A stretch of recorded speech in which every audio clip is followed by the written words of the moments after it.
ഞാൻ KC ലേഖയാണ്, world boxing ചാമ്പ്യനാണ്. നമ്മൾ ഇപ്പോൾ കേരള സർക്കാരിൻ്റെ നേതൃത്വത്തിൽ മെയ് 5-ാം തീയതി മുതൽ ബഹുമാനപ്പെട്ട മുഖ്യമന്ത്രിയുടെ നേതൃത്വത്തിൽ ഉദ്ഘാടനം ആരംഭിച്ചിട്ടുള്ള ലഹരി വിരുദ്ധ സന്ദേശ യാത്ര ഇന്ന് 7ാമത്തെ ജില്ല കൊല്ലത്ത് നിൽക്കുകയാണ്.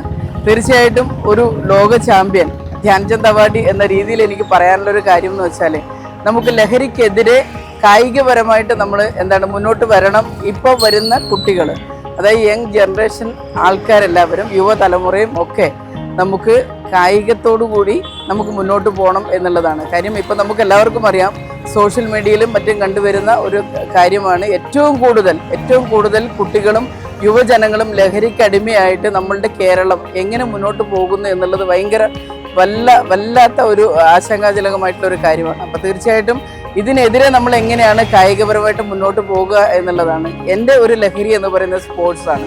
അതുകൊണ്ട് നമുക്ക് വേറെ രാവിലെ മുതൽ വൈകിട്ട് വരെ സ്കൂളിൽ പോകുന്നു. രാവിലെ ഉള്ള സമയത്താണെങ്കിലും വൈകിട്ടുള്ള സമയത്താണെങ്കിലും സ്പോർട്സിലൂടെയാണ് നമ്മുടെ ജീവിതം മുന്നോട്ട് പോയിക്കൊണ്ടിരുന്നത്. തീർച്ചയായിട്ടും നമ്മളുടെ ആ ഒരു ലഹരി എന്ന് പറയുന്നത് സ്പോർട്സാണ്. അപ്പം അത് കഴിഞ്ഞാൽ നമ്മൾ വേറെ ഒന്നും ചിന്തിക്കാനില്ല. കാര്യം രാവിലെ ഒരുപാട് പ്രാക്ടീസ് ചെയ്യുന്നു, 1-2 മണിക്കൂർ പ്രാക്ടീസ് ചെയ്യുമ്പോൾ തന്നെ നല്ല ടയേർഡാവും. പിന്നെ അത് കഴിഞ്ഞ് സ്കൂളിൽ പോകുന്നു, അതിനുശേഷം വൈകിട്ട് വീണ്ടും പ്രാക്ടീസ് ചെയ്യുന്നു. അതാണ് എൻ്റെയൊക്കെ ലഹരി എന്നുള്ളത്. അപ്പോൾ തീർച്ചയായിട്ടും വരുന്ന കായിക താരങ്ങളാണെങ്കിലും നമ്മളുടെ ചെറിയ കുട്ടികളാണെങ്കിലും യുവജനങ്ങളാണെങ്കിലും തീർച്ചയായിട്ടും അവരുടെ ജീവിതത്തിൽ സ്പോർട്സ് എത്രത്തോളം പ്രാധാന്യത്തോടുകൂടി കൊണ്ടുപോകുന്നു, അത്രയും നല്ല ഒരു ജനറേഷൻ നമുക്ക് സൃഷ്ടിക്കാൻ കഴിയും എന്നുള്ളതാണ്.